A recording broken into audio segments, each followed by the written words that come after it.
So we about to install the stereo system. You gotta freaking rip out all this bull, yes, just to get that stereo out. So let's get started on this mission impossible. Let's do this. So we have ran the wire from the front.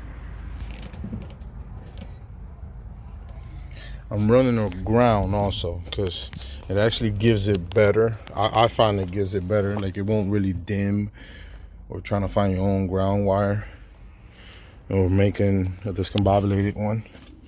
So I find it's just better run both of them. Buy the extra wire, man. Stop being cheap. But now I gotta cut up some shit to add it on in here.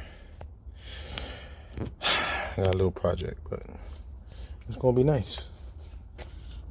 My bad, I couldn't really show a video of me actually doing it, but it's pretty freaking hard.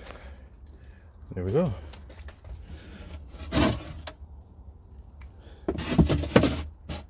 And then we got the picnic table on top of it. Very hard at this moment, but we almost there. Hallelujah, motherfuckers.